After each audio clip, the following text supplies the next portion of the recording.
로마서 7장 16절에서 18절 말씀 함께 읽겠습니다. 시작. 만일 내가 원하지 아니하는 그것을 행하면 내가 이로써 율법이 선한 것을 시인하노니 이제는 그것을 행하는 자가 내가 아니요 내 속에 거하는 죄니라. 내 속 곧 내 육신에 선한 것이 거하지 아니하는 줄을 아노니 원함은 내게 있으나 선을 행하는 것은 없노라. 아멘. 네. 성경은 죄에 대해서 굉장히 독특한 그리고 정확한 규정을 우리에게 보여줍니다. 뭐냐 하면 죄가 행동이 아니라 영이라고 말합니다. 행동은 증상이고요. 영은 몸통입니다. 다시 말해 우리 몸 안에 들어와 있는 암세포, 이게 죄고요. 그 암세포 때문에 뭐 예를 들면 얼굴이 까매지거나 피로감을 느끼거나 뭐 혈변을 보거나 이건 증상이죠. 그래서 율법이, 하나님의 말씀이 정말 조준하고 있는 건 뭐냐면 우리의 마음속에 들어와 있는 죄의 영이라는 겁니다. 왜 죄의 영입니까? 죄는 사건이나 행동이 아니라 뭐라고요? 영이다. 즉 의도와 계략과 그리고 열정을 가지고 우리의 삶을 빼앗고 도적질하고 죽이기 위해 우리 안에 거하고 있는 인격체라는 겁니다. 하나의 영이라는 겁니다. 그래서 이거를 기독교 전통에서는 기독교 신학에서는 뭐라고 얘기해요? 악신이라고 말합니다. 악의 영이라고 말합니다. 그러니까 사건이 아니에요. 어떤 법법 행위가 아닙니다. 그래서 로마서 7장은 뭐예요? 내 안에 거하는 죄다. 사건이 어떻게 삽니까? 어떤 행동이 어떻게 삽니까? 여기서 산다는 주체가 된다는 건 하나의 인격체입니다. 그러니까 다시 말해서 이 산상보훈이 얘기하는 건 우리 마음속에 있는 분노의 영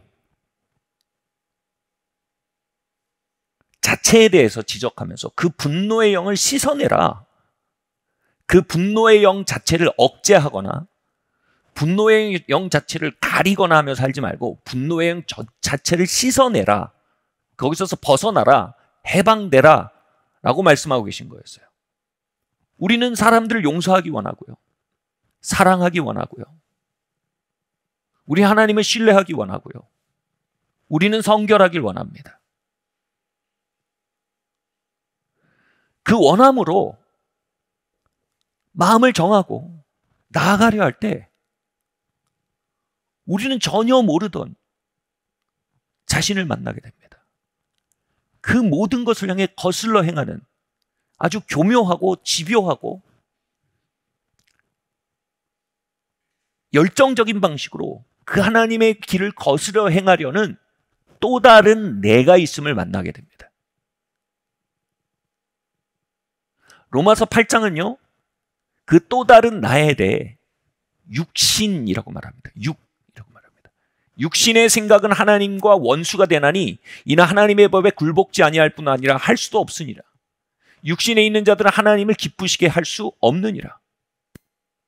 하나님의 계명에 육신은 하나님의 길에 굴복하려 하지 않아요. 그리고 할 수도 없어요. 육신에 있는 자들은 하나님을 기쁘게 할 수가 없어요. 문제는 뭡니까? 우리가 이 육신을 율법적 행위 안에서 짓누르고 덮어버리고 외면하려 하고, 다시 말해 미봉책으로 이 육신에 대해서 해결하려 한다는 것입니다. 그러나 로마서 7장은요, 이 육신의 존재, 모든 크리스찬들이 가지고 있는 이 육신의 문제를 정확하게 기록하고 폭로할 뿐 아니라 이 육신 안에서 우리 크리스찬들이 어떻게 행해야 하는지 그 길을 알려주고 있습니다. 마태복음 7장 말씀 함께 읽겠습니다. 생명으로 인도하는 문은 좁고 길이 협착하여 찾는 자가 적음이라. 좋은 나무가 나쁜 열매를 맺을 수 없고 못된 나무가 아름다운 열매를 맺을 수 없느니라. 이러므로 그들의 열매로 그들을 알리라. 아멘. 아까 말씀드렸듯 산상보호는요, 율법을 어떤 명령의 수준이 아니라 율법을 영적인 차원으로 우리에게 보여줍니다. 간음이라는 행위가 아니라 음란의 영에 대해서 말하고 있는 겁니다. 우리가 음란의 영을 가졌지만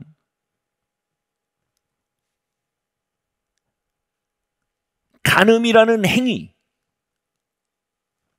향해서 우리가 음란의 영을 잘 통제하고 있다면 율법과 도덕률 안에선 우린 도덕적인 사람입니다. 근데 영혼의 의사 되신 예수님께는 음란의 영이라는 암세포 자체를 해결하는 것이 그 암세포가 나타내는 증상을 틀어막는 것보다 훨씬 더 중요한 일입니다. 우리는 음란의 영이라는 암세포가 현현하는 증상에 대해서는 일정 방식으로 컨트롤할 수 있지만 우리 안에 기숙하는 음란의 영의 움직임 자체에 대해서는, 존재 자체에 대해서는 우리는 어찌하지 못합니다. 살인의 행위가 아니라 분노와 폭력의 영에 대해서 산상보호는 말합니다. 우상을 섬기는 배교 행위, 즉 돈을 향한 탐심이 우상 숭배거든요.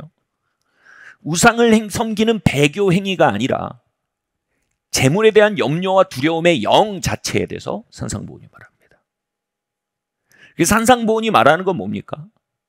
이성을 볼 때 대상을 성적으로 대상화하지 않는, 성적으로 수단화하려고 하지 않는 깨끗한 마음, 그 마음을 가지도록 우리를 초청합니다. 돈의 문제를 생각할 때 단순히 사기치거나 도둑질하지 않는 것이 아니라 우리를 돌보시는 하나님 아버지의 그 돌보심에 대한 신뢰하는 어린아이같이 깨끗한 신뢰, 그 길에 대해 가리킵니다. 살인하거나 사람을 두드려 패는 가학적 행위가 아닌 한 사람을 판단하거나 정죄하거나 마음으로 미워하지 않는 깨끗한 긍휼과 사랑의 마음을 성경은 말합니다.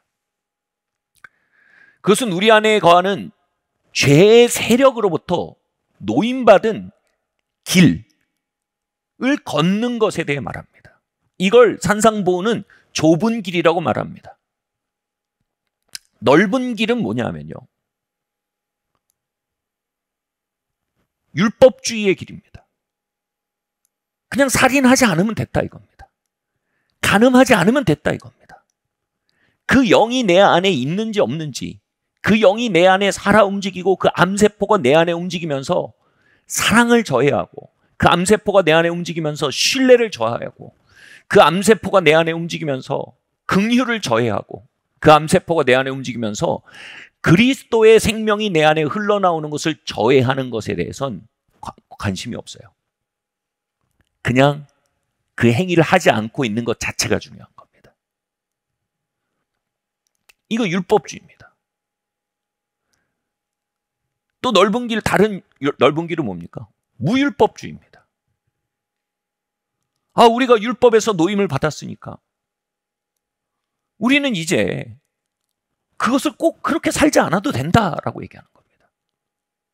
우리가 그렇게 살지 않아야 되는 건 하나님께 용납받거나 용서받거나 하나님의 아들이 되기 위해서 그렇게 살지 않는 게 아닙니다. 우리가 그렇게 살지 않는 건 우리가 하나님이 아들이 되었기 때문이고, 하나님께 용납받았기 때문이고, 하나님께 용서받았기 때문입니다. 무슨 얘기입니까? 거듭났기 때문입니다.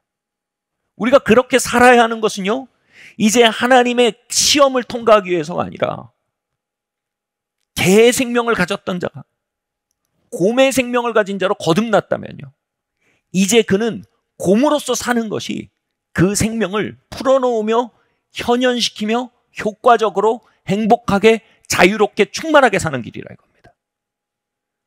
다시 말해, 이제 그건 원함의 문제예요. 거듭난 사람들에게 있어서. 이제 거듭난 자들은요, 하나님을 신뢰하기 원합니다. 더 이상 염려 가운데 돈을 섬기고 염려 가운데 돈을 움켜쥐고 싶지 않아요. 돌보시는 하나님을 신뢰하는 마음을 갖고 싶어요.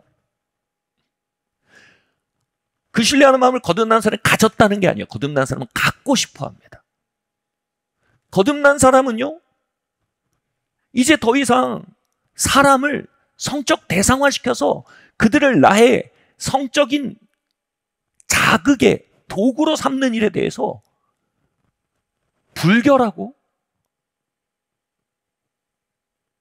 역겹고 저열하게 느끼기 시작합니다.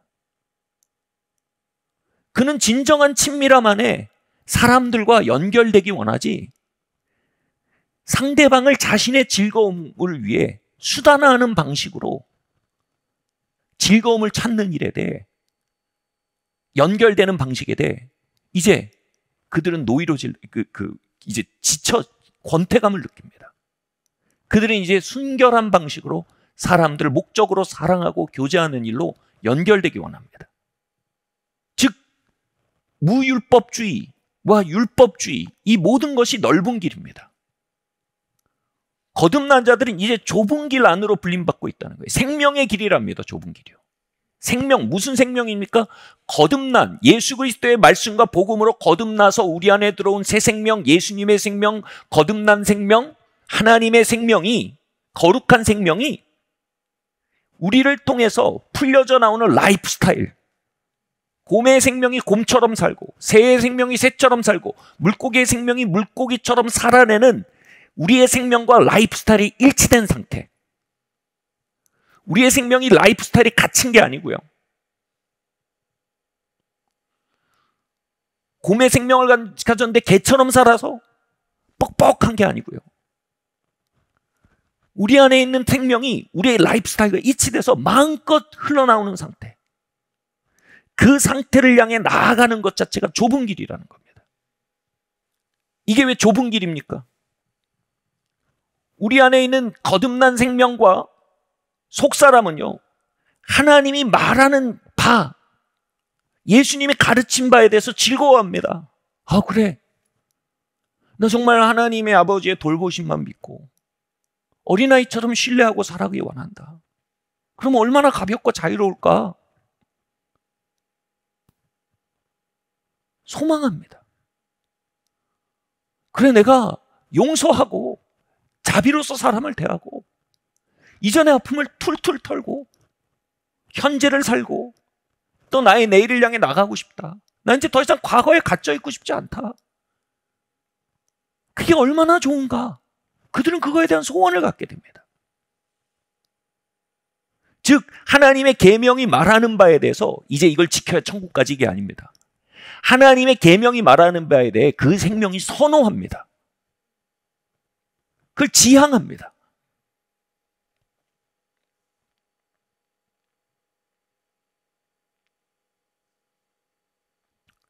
근데 그걸 선호하고 지향하고요, 그걸 원할수록요, 크리스찬들이 뭘 경험하냐 하면요, 로마서 1장이 말하는 건 이겁니다. 그 선호와 지향과 그 원함을 거슬러 싸우는 세력이 둘러싸고 있음을 그는 경험합니다. 그리고 그 세력은 바로 또 다른 자기 자신임을 발견합니다. 저는 대학원에서 이제 영성신학을 전공했고 또 계속해서 지난 10여 년 동안 기도 지도를 계속 해왔어요. 영성 지도를 계속 해왔습니다. 신학교에서도 전수사님들 영성 지도를 했었고요. 기도 지도를 했었고요. 근데 이 기도 지도를 할 때 아주 중요한 개념이 있어요. 원의라는 개념이 있어요. 이 원의가 뭐냐면 이제 기도 지도반을 개설합니다.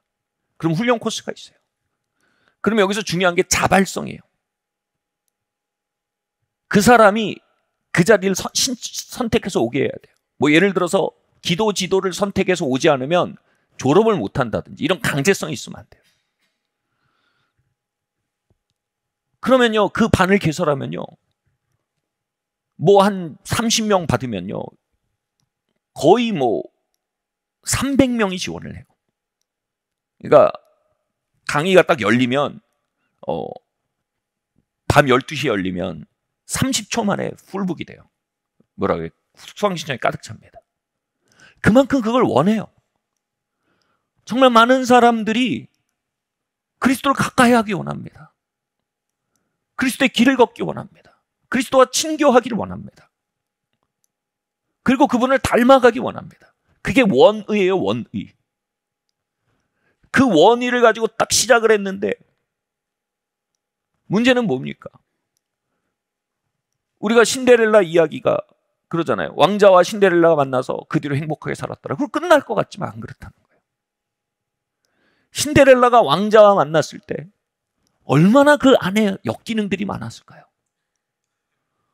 어렸을 때 신데렐라는 어려서 부모님을 잃고요. 계모와 언니들에게 구박을 받았더래요. 샤바샤바 샤바 얼마나 울었을까요? 이게 뭐예요? 어마어마한 불신이 있었을 겁니다. 어마어마한 피해의식이 있었을 겁니다. 어마어마한 자기 보호의 기제가 있었을 거예요. 즉, 그 뒤로 행복하게 살았더래요가 아니에요. 여기서 왕자와 신데렐라는 서로에 대한 원의를 가지고 있습니다. 사랑합니다. 가까이 가기 원합니다. 함께 행복하기 원합니다. 근데 많은 심리학자들은 말합니다. 이 결혼은 몇 년 안 가서 깨졌을 거라고 말합니다. 왜요? 이 둘이 가지고 있던 수많은 역기능들이 서로에게 다가가려 할수록 수면 위로 드러났을 겁니다. 신데렐라가 가졌던 그 트라우마, 그로 인한 방어, 저항, 두려움, 수치, 조종 막 올라왔을 겁니다. 이런 것 같습니다. 그 기도지도반에 신청해서 기도지를 받고자 하는 수많은 사람들이 매일 막 주님과의 친교를 경험하고 매일매일 주님을 닮아가고 절대 그렇지 않습니다. 심지어 제가 읽은 기도지도 교과서에 이런 얘기 나옵니다. 만약 누군가 기도가 그렇게만 진행되고 있다면 그 사람은 기도를 가짜로 만들어내고 있는 거다.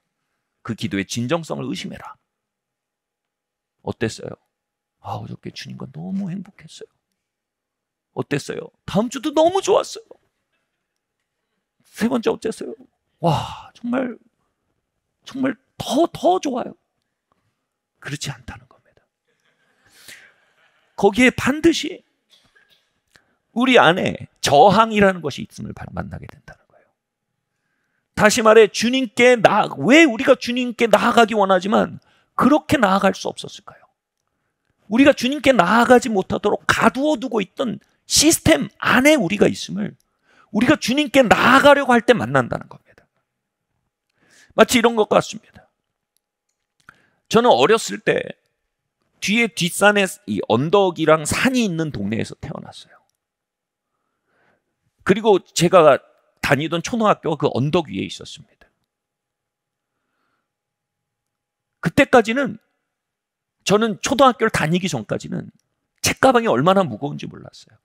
그리고 그 언덕을 오르는 게 힘들다는 건 몰랐어요. 눈으로 볼 땐 몰랐어요. 근데 초등학교를 다니려고 하니까 책가방이 얼마나 무거운지 알겠는 거예요. 그 언덕이 얼마나 가파른지 알겠는 거예요. 내가 정말 그 길을 오르려고 할 때 비로소 그 경사도를 알게 돼요. 머리로 아는 게 아니에요. 매일 알아요. 정말 그것을 오르려고 할 때 내 책가방의 위를 알게 돼요. 숫자로 아는 게 아니에요. 매일 온몸으로 알게 돼요. 모든 크리스찬은 거듭날에 우리의 옛 생명, 육 안에 거듭났다는 겁니다. 겉생명 안에 거듭났다는 겁니다. 그래서 우리의 겉생명, 옛 생명, 육 안에 포위된 채로 거듭났다는 겁니다. 그래서 이것이 그리스도의 길을 가려고 할 때, 그리스도를 따르려고 할 때, 그 원함이 강할수록, 그 추구가 강할수록, 그 학교를 향해 더 빨리, 더 열심히 가고 싶을수록 책가방의 무게와 책가방의 그 언덕의 경사면을 더 강하게 경험하게 된다는 겁니다. 어쩌면 이 육의 현실, 육의 무게, 육의 하나님과 원수됨을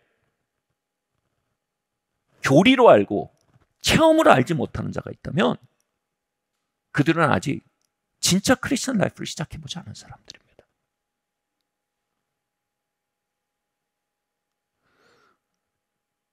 우리 막내딸이 학교에서 삶이 마땅히 어떠해야 되는지, 삶에 대해 마땅히 어떤 자세를 가져야 되는지 계속 배웁니다.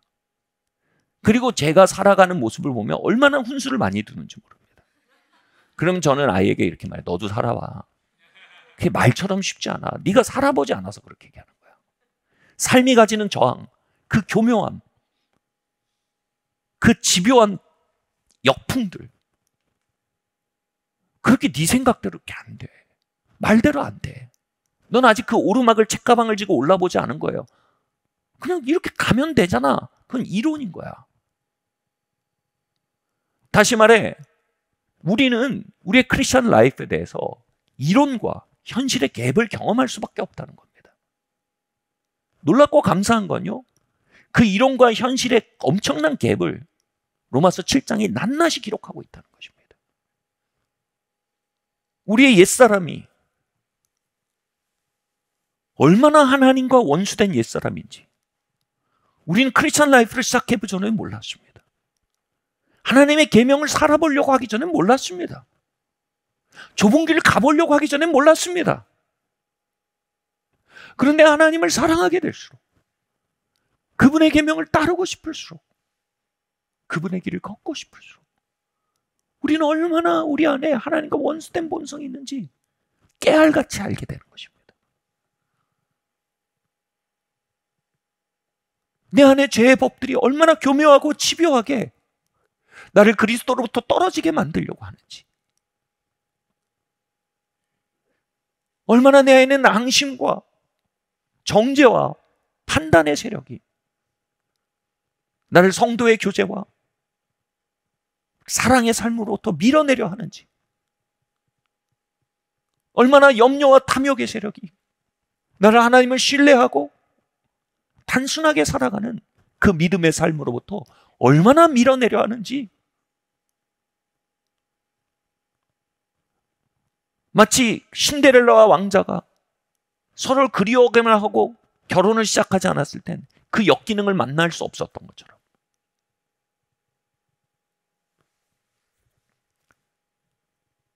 우리가 정말로 예수 그리스도를 주로 고백하고 거듭나게 되고 그분을 사랑하게 되고 그분의 길을 원하기 시작할 때 우리는 우리의 육과 죄의 가파름과 우리의 육과 죄의 무거움을 매일 만나며 살게 된다는 것입니다.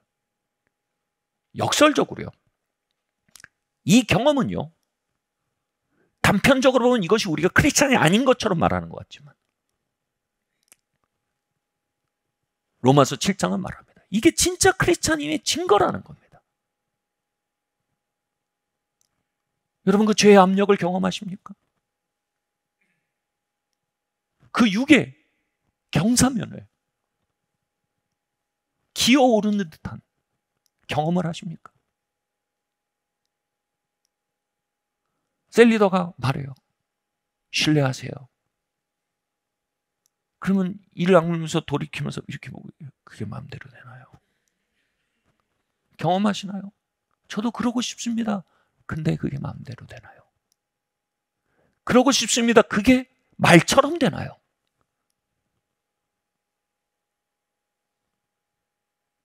신학자들은 말합니다. 거듭난 자들이 아니면 이 언어를 알지 못한다는 겁니다. 그러고 싶습니다. 나는 하나님의 계명을 즐거워합니다. 그런데 그것을 거슬러 싸우는 육이 나와 함께 있습니다.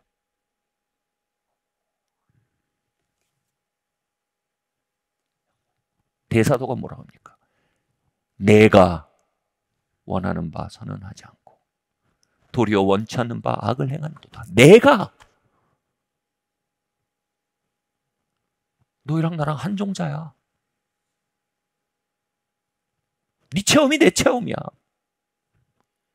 만일 내가 원치 않는 그것을 하면 이를 행하는 자가 내가 아니요 내 속에 거하는 죄니라. 그러므로 내가 한 법을 깨달았으니 곧 선을 행하기 원하는 나에게 악이 함께 있는 것이로다. 내 속사람으로는 하나님의 법을 즐거워하되 내 지체 속에는 다른 한 법이 내 마음의 법과 싸워 내 지체 속에 있는 죄의 법 아래로 나를 사로잡아 오는 것을 보는도다. 여기서 말하는 나를요, 신학적으로 구분을 하면, 제가 줄을 지금 여기 줄을 여긴 쳤는데 거기 안 나오지 않쳤네요. 다음 말씀 띄워주시면 돼요. 내가에 제가 어떤 내가에는 줄을 치고 어떤 내가에는 줄을 안 쳤어요.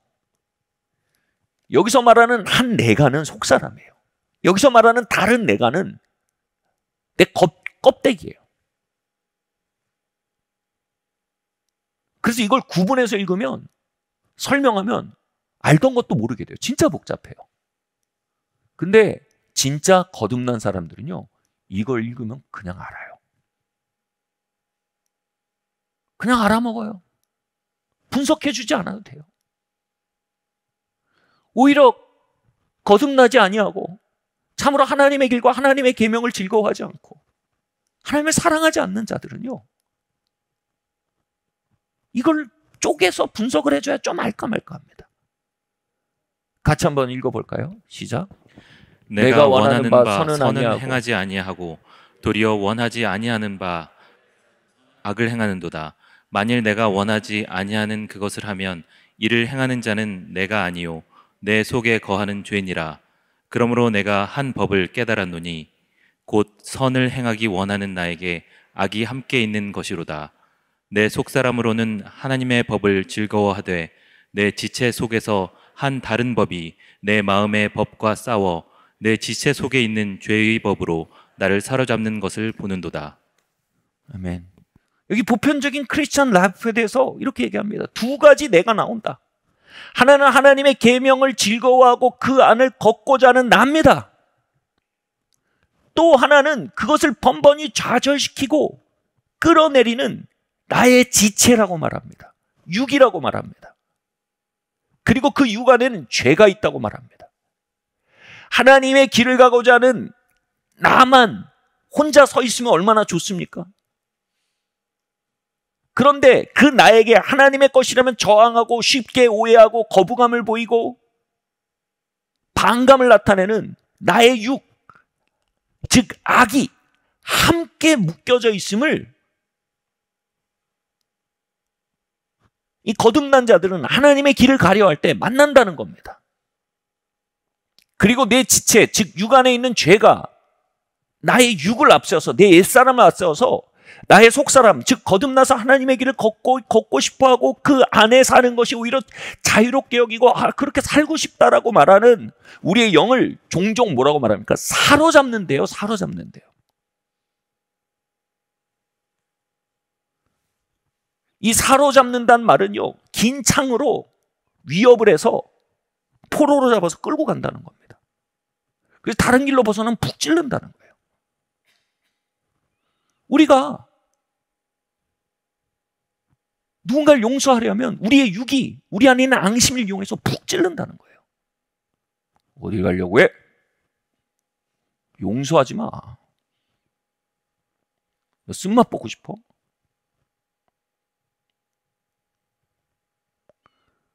우리가 염려와 탐욕을 내려놓고 주님을 신뢰하고 주님을 신뢰함으로 단순함 가운데 걸어가려고 하면 우리의 육이 죄의 창을 들고 찔른다는 겁니다. 까불지 마. 어딜 가려고 그래? 계속 염려해. 계속 집착해. 벗어나려고 하지 마. 어딜 이 트랙에서 벗어나려고 그래? 창으로 푹 찌른다는 겁니다. 그 사도 바울이 말한 건 뭡니까? 우리가 이 포로, 창을 든 군병에게 포로 된 것처럼 우리 속사람이 끌려간다는 겁니다. 이것에 대해서 고린도전서는요, 육에 속한 자들이라고 말합니다. 그들은 분명히 거듭났습니다. 그들은 하나님의 길을 원합니다. 하나님을 기쁘시게 하고 원합니다. 그런데 그를 둘러싼 껍질이, 고치가 너무 두껍고 강하게 느껴져서 그 원의가 있는 속사람이 쉽게 눌려버립니다. 포로돼 버립니다. 사도는 놀랍게도요, 이 체험에 대해 나라는 주어를 사용해서 말합니다. 내가 그렇다. 내가 그 과정을 지났다. 그게 하나의 단계이다. 과정이다. 시작이다. 이렇게 말하는 겁니다. 영적 성장에서 가장 위험한 적은 고립감입니다. 이건 나만 겪는 체험이다. 나는 별종이다. 나는 다르다. 이 생각은요, 우리 스스로를 좌절하고 그리고 스스로의 영적 생명을 포기하게 만듭니다. 그건 사실이 아닙니다. 우리는 한 영, 한 세례, 한 그리스도를 받은 자들입니다. 한 몸입니다. 또한 우리 모두 한 종자로서 그리스도의 생명을 받은 자입니다. 우리는 옛사람의 껍질 안에 그 육의 오르막을 오르기 위해 영적 여정이 가파른 경사면을 만나고 죄의 짐을 지기도 하고 하면서 앞으로 나아가는 우리 모두는 그 현실 가운데 있다는 것입니다. 우리는 한 종자입니다. 당신의 체험이 나의 체험입니다. 이렇게 사도는 우리에게 얘기하는 것입니다. 그런데 사도가 이렇게 우리에게 이야기하는 것은 정말 마음이 좋고 착해서 우리를 목양해서 돕기 위해서 이렇게 얘기하는 것만이 아닙니다.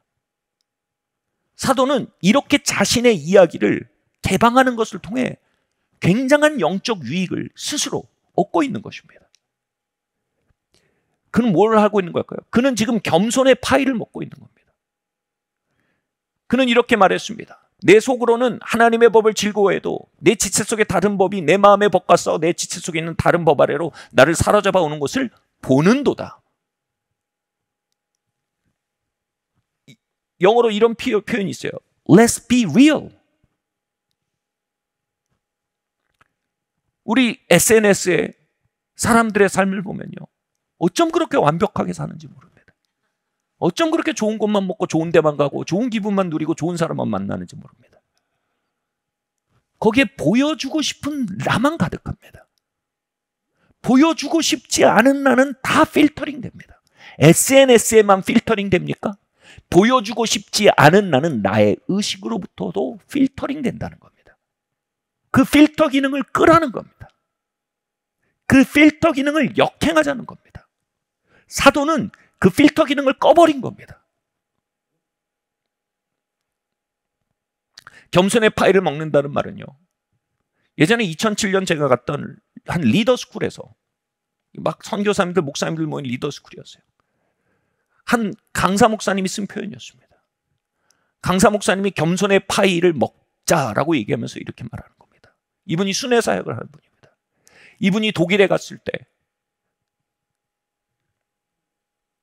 설교를 하려고 독일에 가서 이제 호텔에 들어갔는데 이렇게 텔레비를 보다가 그 채널에서 독일이 또 포르노가 굉장히 그 보편화되어 있답니다.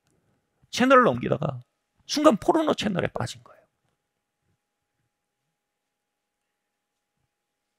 그리고 이제 엄청난 막 자괴감이 생긴 거죠. 아, 내가 여기 설교하러 왔지 내가 포르노 보러 왔나?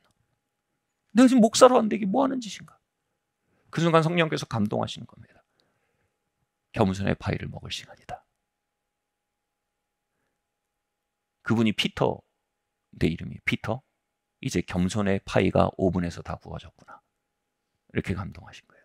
그래서 그는 국제전화로 아내에게 전화를 했습니다. 그리고 말했어요. 여보, 내가 사역하러 왔는데 지금 포르노를 봤어. 내가 이렇게 하는 거 원치 않아. 근데 이렇게 돼버렸어. 나를 용서해줘. 이건 자기에 대한 불공경이야. 자기를 모욕한 거야. 용서해줘. 나를 용서하고 날 위해 기도해 줄 수 있겠어? 부탁해. Let's be real. 그 얘기를 하는데 그 자리에 다 필터링 기능을 돌리고 있던 목사 선교사들의 필터 기능이 다 마비되는 거예요. 그래서 이 피터 목사님이 거기에 있는 리더들에게 이렇게 말한 거예요. 지금 우리가 소그룹으로 나눠서 이제 우리의 이야기를 나누어 봅시다. 우리 서로의 자비를 구하며 서로의 용서를 구합시다. 갑자기 사람들이 굉장히 예민해지기 시작했습니다. 저희 소그룹이 한 5명 정도 됐어요.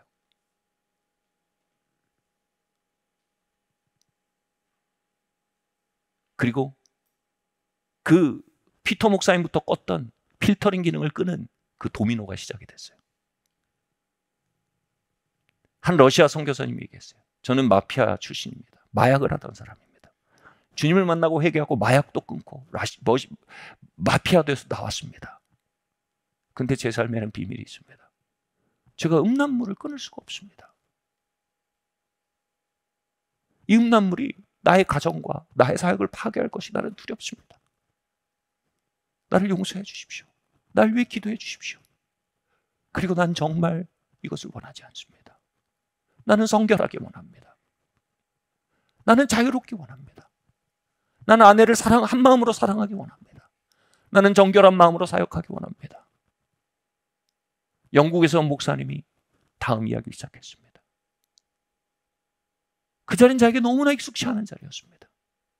저는 거기서 제일 젊었고 유일한 동양인이었어요. 저는 순서를 맨 마지막으로 밀었습니다.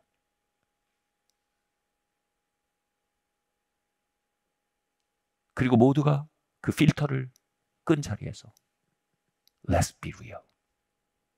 저도 마침내 저의 이야기를 하게 되었습니다. 나는 하나님 섬기기 원합니다. 하나님 따르기 원합니다. 그런데 이런 육 안에 있는 이런 죄의 법이 저를 끌어내릴 때가 있습니다. 요한일서는 말합니다. 우리가 빛 가운데 걸으면 그리스도의 피가 우리를 씻는다고 합니다. 그리고 우리가 사귐이 있다고 말합니다. 그건 바로 필터 기능이 꺼진 상태입니다. 사도는 지금 그리스도 몸 전체에게 스스로의 필터 기능을 꺼버리는 것입니다.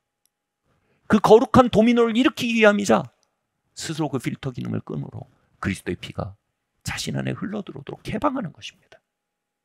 두 번째로 무능한 처지이면서도 하나님의 길을 원한다고 말해야 합니다. 사도는 이렇게 말합니다. 오라 나는 공고한 사람이로다 누가 이 사막의 몸에서 나를 건져내려 했습니다. 성경은 우리가 돌이켜 어린아이가 되려고 합니다. 어린아이는 무력의 상징입니다. 무력함의 상징입니다. 우리나라 문화에서는 어린아이가 순수함과 순전함의 상징이지만 히브리 문화에서는 이기적이고 욕심스럽고 무능한 존재를 어린아이라고 말합니다. 돌이켜 어린아이가 되라는 게 뭡니까? 그들이 천국에 가깝다는 말이 뭡니까? 우리가 무능하고 우리가 이기적이고 욕심스럽고 그것을 이길 수 있는 능력이 없습니다. 그게 우리 현실입니다. 어린아이는 무능한 중에도 어떻게 합니까? 감히 자신이 소원하는 바를 말합니다. 우린 거기서 말하기 시작해야 합니다. 하나님, 내가 이런 육 가운데 있지만 당신의 길을 원합니다.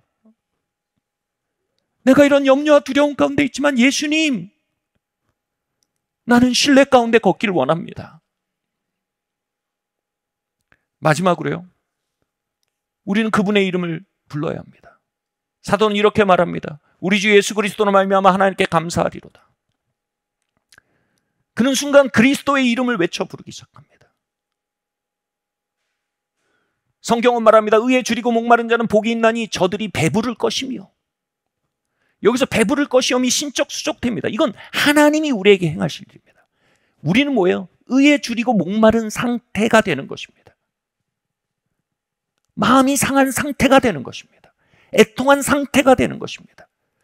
우리가 let's be real, 우리의 현실에 대해서 개방하고요, 그 속에서도 감히 하나님의 계명을 사모하고 하나님의 기름을 사모한다고 말씀드리기 시작하면요, 우리의 마음은 깨어지고 배고프고 겸비한 상태가 됩니다. 의에 줄이고 목마른 심령이 형성이 됩니다. 우린 그 목마름과 깨어진 마음으로 예수 그리스도의 이름을 불러야 합니다. 성경은 두 가지를 말합니다. 주여 주여 하는 자가 다 천국에 갈 것이 아니라고 말합니다. 또 한편은 예수의 이름을 부르는 자는 수치를 당하지 아니하라고 합니다. 뭐가 조건입니까? 깨어지고 가난하고 목마른 심령으로 그리스도의 이름을 부르는 자는